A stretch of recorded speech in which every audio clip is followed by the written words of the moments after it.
mbokk internet IGFM.sn ñu ngi am mbégte tey dalal kii di Mamy Ndiaye mi footballeur sénégalais nekk ca France équipe bu ñuy wax Arras ñu am mbégte tey fekk ko fii këram ngir waxtaan ak moom lépp lu jëm si wàllu actualité am ak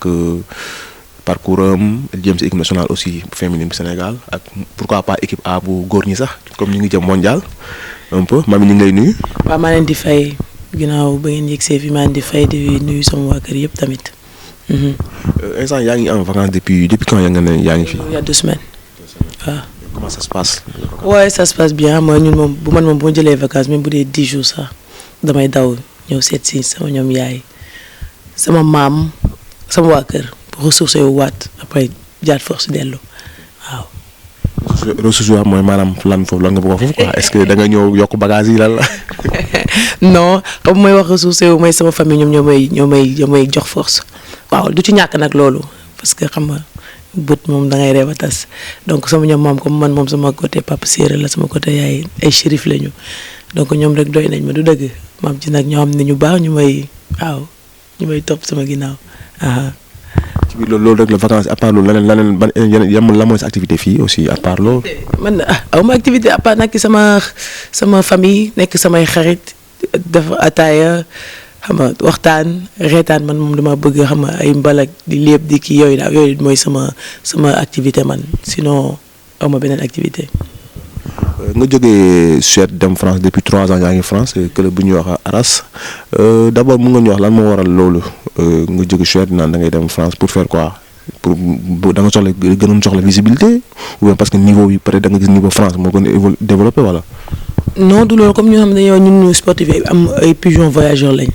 waaw fu xaalis bi gën a xaw a tiisee rek ñun ñu dem waaw dem nekk naa Suède nag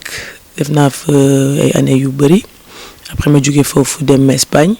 ma demee Espagne ça s'est pas trop bien passé après si laa dem France bi mooy sama 3e année si équipe Arras bi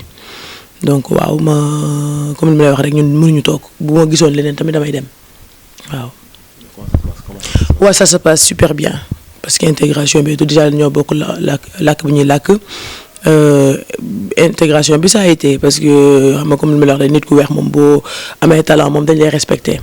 donc xanaa nga ñàkk am talent moo tax ñu lay néew doole mais soo ko amee moom wax dëgg loolu laaj ñu jox la ko te dañ lay respecté. lan nga fa gis loo xamante ne gis nga fa yaa ngi wax sax waxu xaalis est-ce que peut-être que choix financier moo waral tax nga dem wala ce n'est plus un choix sportif maintenant voilà. les deux parce que. Suède def naa fa je pense que def naa fa li ma fa war a def lépp donc beneen challenge bu bees laa bëggoon ba ma demee Espagne aussi def naa fa li ma fa war a def ma gis ne xam nga daal adaptation bi dafa xawoon a compliqué ndax affaire de racisme et tout tu vois après bu ma jógee fa ma saa dem France nag ma demee France aussi ça s'est très bien passé adaptation bi muy financièrement aussi et tout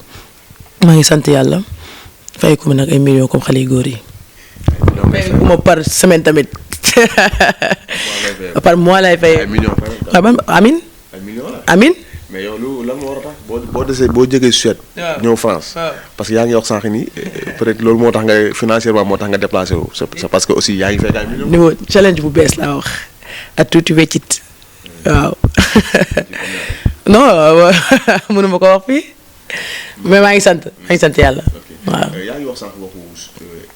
Espagne. racisme foofu lan lañ fa waaw contrat 2 ans laa amoon foofu donc il s'est trouvé que man sama club bi man rek maa fa nekkoon nit ku ñuul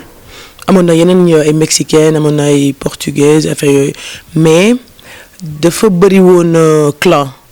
tu vois da ngay ñëw ñu xam ne yow yaa mën joueuse bi attaquante bi wala joueuse bi xam nga il préfère faire jouer joueuse Espagne bi daal. donc affaire yooyu yëpp ma koy gis te man franchement soo may fay ay millions may toog ba bëgguma ko man dama bëgg nga may fay li may ñàkk mu doon loo xamante ne dafa metti bu ma koy am mais pas di toog ba fin du mois nga jox ma après voilà je n'aime pas ça am na ñu mu neex nag mais man neexuma man sama liggéey damay bëgg mu metti man ma ci parce que ma xam xaalis fu ma koy dugal li ma ciy def waaw. mais ba tey bi affaire bi amee est-ce que jot na waxtaan ak dirigeant yi. ba oui ñëw naa après ma ne leen man lu pourquoi may toog ba parce que entraînement je me donne à fond match boo leen ma dugalee même boo leen ma dugalee 20 minutes damay wane sama bopp te ñëpp dañuy xam ne man la mais ba léegi yéen a ngi dëgg seen tànk ne ñee ñooy joué affaire yooyu. Il s'est trouvé que ne match yu metti daal lañ ma doon jéem a dugal bu ñu am comme bu ñuy joué à domicile match yu metti comme ay Barcelone wala ay Atlético Madrid pour wan gars yi ne xam naa mérité wu ma départ mais comme yàlla dafa bëri sutura te taalibe moom yàlla foo nekk rek daf lay suturaal yàlla daf may suturaal su ma duggee damay tàkk bu baax waaw noppi leen def leen ñoom ñëpp ñu noppi après. Bon, la saison bi jeexee je leur ai dit j'avais signé 2 ans man damay arrêté sama contrat damay dem et tout tu vois après je suis parti en fait moi je suis parti en France c'était pour des vacances pour voir des amis et ma famille auto bi mooy taxi bi mooy jëloon dafa gis j'étais en blouson ma ndax damay defi sport ma ne ko waaw mu ne ma looy def ma ne football mu ne ma football il était un peu étonné ma ne ko waaw après si ma ne ba nga football France ma ne ko ba waaye su ma amee club mun naa noonu ñu waxtaan après maa ngi dans ma tête je me suis dit man daal naar yi daal dañuy wax nii rek waaye après mooy loolu après ñu joxante coordonnées et tout le lendemain il m'a appelé fekk dama ko jox sama tour ma ne ko soo duggee Google wala Facebook tu vas me voir et tout donc je pense que quand il s'est arrêté quand on est descendu ma wàcc après même pas 30 minutes il m'a rappelé je crois il m'a dit mais gis naa le Facebook et tout mais est-ce que tu es vraiment intéressé mais bah oui si j'ai un bon club et tout.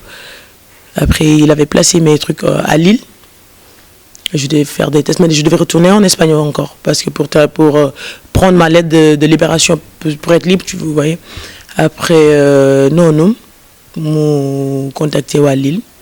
Après, directeur Lille, je suis intéressé. Wow. Après, moi, que ça m'a agent expliqué quoi et tout. Les gars, par exemple, dans 2 semaines, il y a un match amical. Mais là, ok, bon, il y a un match amical. Mais vous me tenez au courant 1 semaine à l'avance parce que je souhaite toujours sous contrat. Espagne, autant pour moi. Toujours sous contrat et tout. Wow. Donc, ils n'ont pas respecté le truc. Ils m'ont appelé, parce que le monde retourné. Ils m'ont appelé la veille, je sais pas, ben fan avant Kibi. Avant, je ne fonctionne pas comme ça. Man, beaucoup de néewal nit doole, tu vois, parce que ce n'est qu'un nit ku weex la. Amana may bi dinañ respecter kii bi quand je suis venu ñu woo ma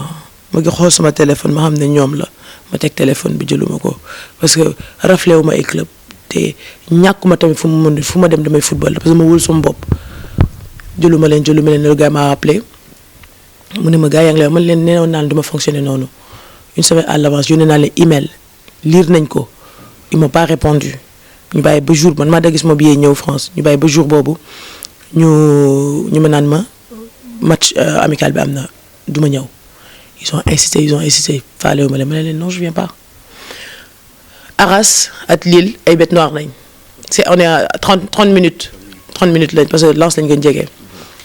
léegi il avait déposé mes dossiers à Arras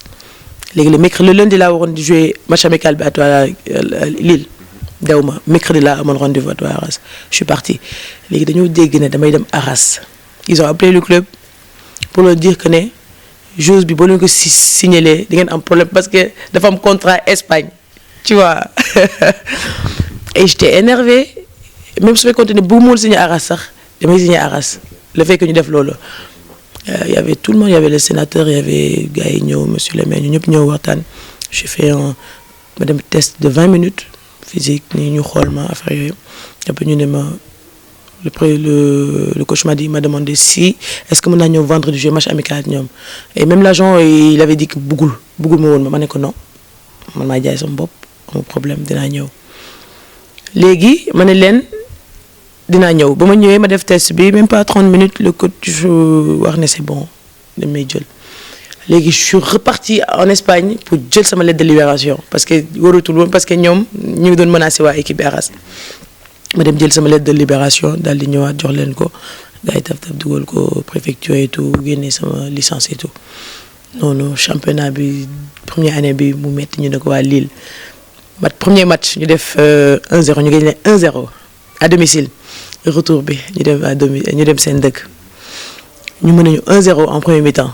Et ils pouvaient même nous gagner 5-0, mais defuñu ko ñu ñëw deuxième mi-temps mu desee ay 10 minutes 7 minutes de la fin ma égalisé 1-1 mu des ay 2-3 arrêt de jeu 92e minute 90e minute xam nga lan lañ doon def ba suñu excentrique bi këf balu défense bi maa ngi ci ginnaaw ma daw mu retrait ma dugal muy 2-1 gars yi tëdd jooy année boobu ñun yéeguñ ñoom yéeguñu Metz kan moo yéeg xamatuma ban équipe moo yéeg léegi nag du fait que il fallait kon ma wan leen ne li ngeen doon jaay voilà ma wane sama bopp foofu waaye ma doon venger wu et tout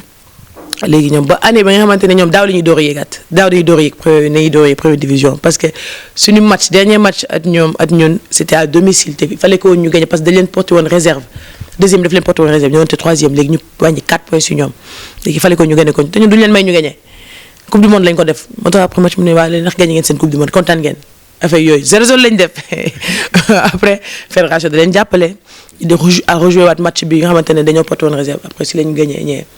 après daal di yéeg mais ba léegi dañoo am difficulté instant bi nii je pense que 2-3 matchs rek la ñu gagné gum. mais depuis boobu yaa ngi comment ça se passe là 3 ans nan nga gisee sa bilan yow foofu. waaw équipe bi ma nekk maa fay nekk meilleur buteur chaque année si liste de poules yi su ma nekkul deuxième meilleure buteuse maa ngi troisième meilleure buteuse wala soit xëccoo bi day metti ba après au final soit damay blessé fin bi ñu raw ma wala ma kii mais sinon. Arras ba ma fa nekk je pense que ñi ëppale but si seen club bi ba ñu dalee am club ba léegi je pense que match parce que daaw sama première année j'ai eu 15 buts deuxième année j'ai eu 18 buts année bi championnat bi en toute compétition je veux dire année bi maa ngi si 6 buts actuellement ci phase aller yi. donc mën nañu wax ni Arras te va très bien. waaw respecté nañ ma ku la respecté rek moo ngay ñëw 3 ans mu jox la capitaine bi. donc te tamit lu ma liggéey la comme on dit leader day doon loo xam day nekk ci yow du leader du ay capitaine wala du ay leader da ngay fu muy sa kër muy feneen ak feneen donc loolu lañ ma ñaax sama famille sama pap parce que damaa judd fekk mu nekk leader sama maam la commencé sax donc dafa di loo xam ne ci man la nekk donc te fu ma dem macha allah dañ may respecté parce que déjà man dama respecté sama bopp ba pare looloo tax. différence bi ak Suède. Arras ak fi nga noonu. Suède wala c'est quoi la différence. football yi ñoo nekkul benn Suède c'est plus physique dañoo physique seen taille seen lépp physique arbitrage c'est même pas la même chose en Espagne elles sont plus techniques en France aussi elles sont techniques elles sont physiques am na différence daal dëkk boo dem am na différence maintenant gars yi dañu foog ne championnat France dafa yomb non mais c'est très dur il y en a qui sont venus ils sont pas adaptés jusqu'à présent ils sont partis donc man j'ai eu la chance dëkk bu ma dem damay adapté wu parce que dama xoslu fi at xale yu góor yi sama tànk yi yëpp dañu doon bëgg a rey donc su ma demee lu mu metti man damay intégré macha allah. léegi bu jëm ci mën a tourner un peu pas dem ci wàllu équipe nationale. jéem a def un tirage éliminatoire. mais Sénégal dafa tombé ci Algérie. yaa ngi ko doon ñu ci la waxtaan sax en off. yow ban analyse ban commentaire nga def ci tirage boobu. waaw ñun comme chaque fois dañu am chance di tàmbeeg at naar yi soit su nekkul Maroc nekk Égypte wala ay kii loolu préparation rek la laaj bu baax parce que yaakaar naa ne fii si équipe nationale jigéen ñi am na ay joueurs yu baax ñàkkuñu ay joueurs yu baax du dëgg mais peut-être chance rek moo ñàkk du dëgg ñoo xamante ne parce que am na ñoo xam ne am nañ qualité war nañ mën a dem Europe football yi léegi damay ñaax gars yi rek ñu teel a dugal gars yi dugg ma préparer affaire bi s'ils veulent repartir encore une deuxième fois en Coupe d'Afrique. mais est-ce que yaa ngi wax sànq ni talent baa ngi fi affaire demee noonu mais est-ce que ni football féminin Sénégal aussi am na loo xamante ni war nañ ci mën a jàpp comme ni ñu defee ci côté góor ñi est-ce que zone dafa am retard. duñ ci war a mën a jàpp lu bëri sax loo ci waxul rek am na lu des du dëgg donc parce que comme li ñuy wax rek dëgg la gars yi focus nañ trop ci xale yu góor yi. waaw ba fàtte yenn sport yi sax la pas football kese yeneen sport yi et du yoon du dëgg du yoon comme lu kii di wax tonton Lay Diaw chaque fois dafay wax te dama koy déglu bu baax sama tonton la te wax ci affaire yooyu te sport bi dañ leen war a jàpp lu gars yi di jàppale lamb bi di jàppale football bi góor ñi pourquoi pas jigéen ñi te dëkk boo dem am na football féminin Mali ëpp ñu moyen voilà. j'ai des compatriotes yu nekk foofu noonu ñu joué elles sont actuellement en regroupement en mois de décembre ñu ngi regroupement sama expatrié yi nekk France ñu ngi regroupement instant bi nii di préparer di def ay matchs amicaux waa ñun. waa ñun même pour éliminatoire ay coupe du wala éliminatoire ay trucs on n'a jamais participé tous les 2 ans la ñuy participer coupe d'Afrique mais je demande est-ce que loolu yoon la man damay wax parce que nag samay coéquipiers ñoo fi nekk di xoslu fii comme luy wax jigéen ci li muy yëngu yaakaar naa war nañ ko ci mën a gën a jàppale voilà loo xamante ne ñun ñoo ko moom ñaanuñu leen ko waaye nañ ñu ko jox joueurs yi équipe nationale jigéen boo gis dañoo am seen équipement bopp ñun équipement góor ñi la ñuy sol xaw ma nag ren at sponsor bu bees bi Puma xëy na nag boole nañ ci mais 2002 ba léegi mosuñu sol ñun équipement bu ñu moom ñun équipement góor boo gisee sax équipement daf ñoo ëpp imagine tey benn Pape Bouba di sol numéro 15 nga jox koo xamante ne lu tuuti la mu sol maillot boobaa fan la jëm non c'est dafa metti loolu yëpp donc pactage yu ñooñu am ñun dañ ci war a am donc ñu yéen ñu daal li nga xamante ne pour football sport bi avancer donc mënuñu avancer sans loolu dañuy xam nga condition yu baax daal lañ ci war a teg waaw te mooy yoon waaw. donc gis nga ni lépp yàmb na comme sa critique on espère que peut-être que bon fédération bi nañ ci bàyyi xel mais gis loolu à part ça gisoo ni aussi bon changement bu am ci wàllu staff bi am na ku ñëw léegi Sidath Sarr. d'abord lan nga gisee changement boobu. waaw Sidath Sarr ñëw na xam naa ko parce que ñu nekkoon coach gardien yi c'était ba ñuy dem Coupe d'Afrique moo nekkoon coach suñu gardien yi at Mbayang elle était joueuse dañ ko waroon def bu yàgg boole jigéen ci staff yi parce que dañ ne football féminin la ñu wax pour les filles pour les femmes du dëgg xëy na mu nekk adjoint baax na pour après mu jàng gën a jàng bu ko mënee jël mu jël ko parce que mooy yoon féminin la ñu wax parce que football masculin yi góor jigéen nekk fa adjoint wala nekk fa coach médecin gisoo fa médecin bu jigéen je pense que lépp jigéen la war a doon su mënee nekk waaw loolu la dañ koy wax rek loolu moo am. ok même aussi ñu ngi wax ni championnat Sénégal féminin bi mooy loolu. waa rien pratiquement c'est pas médiatisé doo gis dara loolu aussi en tant que capitaine yow aussi war nga am benn cadre boo ci sànni. yenn joueurs yi yenn journalistes ñoo ciy jàpp sax di ko médiatiser di fa ma koy seen ci Facebook bi xam nga ñu koy médiatiser nag bu baax ñooñu amuñu seen fay xam naa dañ ko def nii rek volontairement nii rek di ko def mais dafa noo xamante ne fu ñu génnee journal góor ñi war nañ fa mën a taf tuuti bu jigéen ñi bokk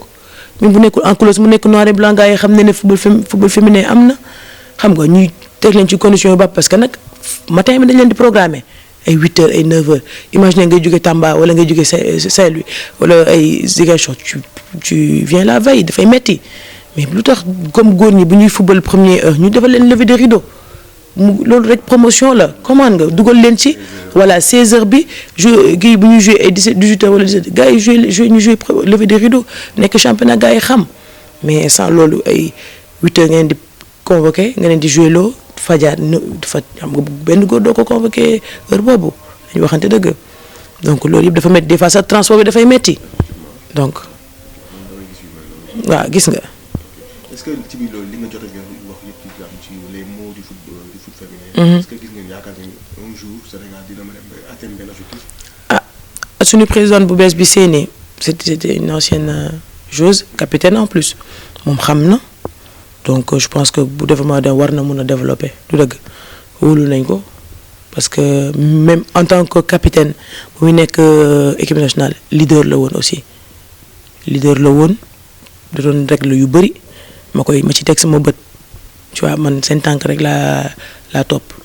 Aïcha Henriette moom moo yor U20 yi et c'est très bien je pense que Aïcha Henriette bokk na ci joueuse bu njëkk nekk coach fii am diplôme donc ñun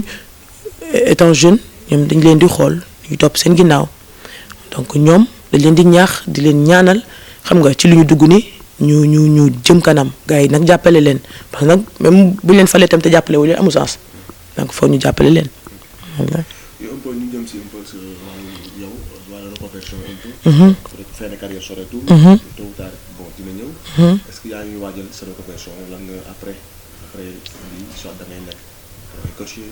wala leneen ci lan ngay dugg après. ma kuy yot du sëkkat donc maa ngi ci daal waaye mënaguma ci wax dara maa ngi ci parce que sport rek laa xam dëgg maa ngi ci bu baax waaw mais mënaguma ci wax dara nag. waaw. comme nangu nga ni bon fin de carrière yaa ngi ci fin de carrière.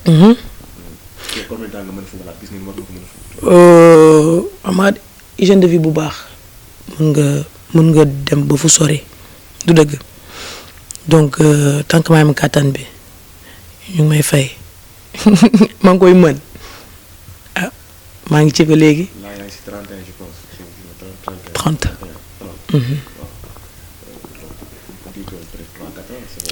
wala moins sax su ma amee lu ma bëgg rek waaw. léegi yow bu la ko amee foofu léegi amoo ko li nga bëgg ci football bi. waaw mais man fay ko ma ay millions comme xale yu góor yi. loolu wax ko ñeneen ñun ñu ngi ci. ah oui yéen ngi ci million mais fay ko mu million comme xale yu góor yi waaw maa ngi sant yàlla nag maa ngi sant yàlla comme ni ñuy wax boo amee soxla nga faj ko xam donc loolu rek sant yàlla di sutur rek yàlla daf ñuy suturaal rek amul dara yàlla dañuy suturaal taalibe rek lañ yàlla daf ñuy suturaal rek. dernière partie bi ñëw si ëmb équipe en football. les garçons. ñu ngi waajal coupe du monde 6 mois du mondial. yow nga nekk côté jigéen ñi yow ban vision nga am ci loolu nan nga gisee d'abord la qualification du Sénégal am jàng nga si am. waaw kontaan rek parce que nag 2002 ñëpp ñu ngi doon xaaral beneen qualification et yàggoon na trop ñu qualifié ñu mu doon loo xamante ne mbégte la si ñun ñëpp nag di ñaan yàlla tamit gars yi bu ñu demee def comme gars yi 2002 yi. waaw ñu dépassé ko tu vois ñu dépassé ko parce que nag comme ni ma wax rek c'est pas parce que qualifié nañ rek ne dañuy croiser les bras tu vois xam nga non dañuy gën a fighting gën a góorgóorlu parce que nag suñu poule yombul de gars dañu foog dafa yombul de ils ont de très bons joueurs ay attaquants yu extraordinaire man waa c'est du équipe yu ndaw de peut-être am nañ chance bañ a bokk ci ay Brésil wala équipe mais du équipe bu ndaw de buñ leen sous-estimer buñ leen xeeb donc comme ñu wax nag gars yi ñaan rek na xol yi nekk benn du dëgg amul kii amul lii amul na ñëpp nekk benn ñun ñëpp benn la ñu ñaan xol yi nekk benn gars yi dem de ci kanam ñu daal ñu am lu ñu bëgg parce que tamit ñoom ñoo mën tax sport bi football bi fi développé tu vois ñoom bu ñu defulee dara ñun dafay compliqué ci sport yi waa day répercuté wu ci kii yëpp waa yenn sport yëpp donc tant que football bi ñoom ñu ngi góorgóorlu ñu ngi indi ay résultats gars yi dañuy gën a sawar tu vois loolu la daal. mais oui mais on a de très bons joueurs ñun dañu bëri ay joueurs ba xamante ne damaa yërëm Aliou Cissé dama xamul lan lay def sélection bi choix bi parce que nag coach dafa metti choix daa metti dafa metti trop dama ko bàyyi xel nag parce que xam naa ne metti na te ça va être dur parce qu'on a de très bons joueurs franchement on a que ce soit goal défense milieu attaque on a de très bons joueurs te ñu.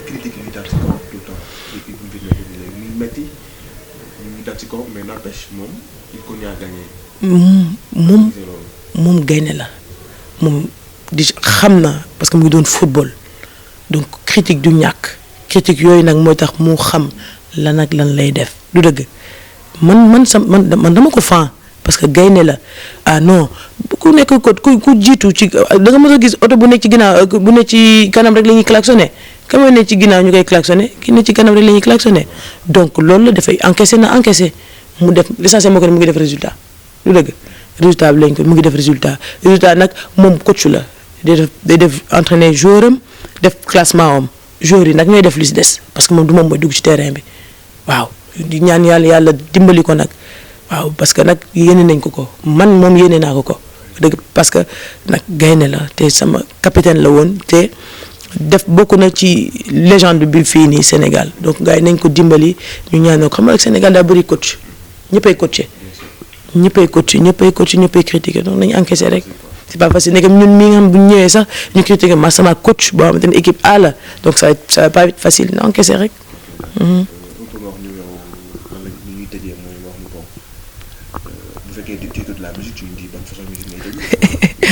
man de yaakaar naa ne ñi ma xam ñëpp xam nañ ne man Thione Seck rek laay déglu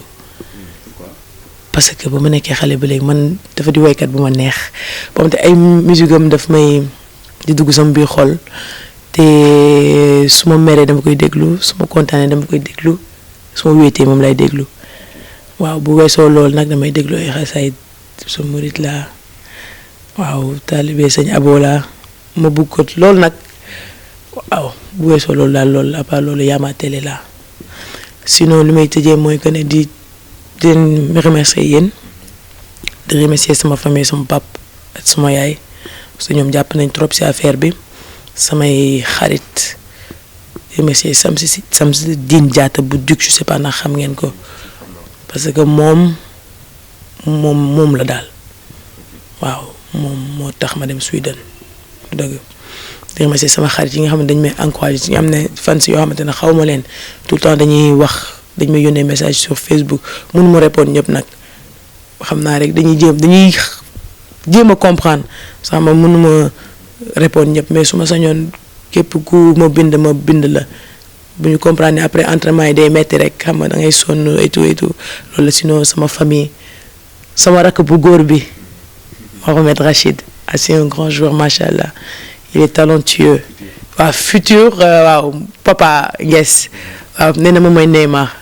waaw nag dañuy bokkuñu équipe ñu bëgg moom Barcelone la man Real Madrid waaw fii moom match bi keroog metti woon na mooy mbalak donc at sama rakk yi donc xam nga ñoom ñëpp dañoo bëgg ma tudd leen waaw la famille Fatima Khadija bàyyiwuma kenn ñoom Adja sama ñoom yaay sama maam donc Rachid nag sama Rachid la sama Mohamed sama rakk la waaw mu déggal ma tamit ma nekk idolam waaw lépp lu ma def da koy gis da koy xool bu ñuy fubal démb rek ñun fubal ci ginnaaw koñ bi nii te itam moom nañu doon parce que mu ko gañe démb gañe mu may tàggale di ma gaay sama waay la donc di leen remercier yéen parce que sans yéen ñun duñu dem parce que yéen tax ñu xam ñu lu dëgg mun nga nekk footballeur bu mag te kenn du la xam donc yéen la daal di remercier sama jëkkër tamit fàtte naa may ragal may fàttewuma ko sax waaye yeewooguma ak sama jëkkër waaw moom mu ngi Japon ci ku muy jàpp waaw di remercier monsieur Diouf ak famille moom yëpp ñoom tonton Malamine ñoom Ami Diouf ñoom Binette ñoom famille Diouf yëpp yi nekk HLM maa ngi di remercier aussi ñu doon ñu baax waaw sama jëkkër monsieur Diouf waaw mu doon ku baax aussi maa koy remercier bu baax waaw parce que xam nga yombul nga may def sport xam nga sa jëkkër di la soutenir et tout xam nga loo bëgg moom la koy defal looy def rek kontaan na bëgg na moomu jëkkër bu compréhensif donc maa ngi koy remercier. waaw donc mi ngi noonu man mii ñu ngi lay jaajëfal waa di la jox xam naa di la ne peut-être une prochaine fois bon retour incha allah merci beaucoup.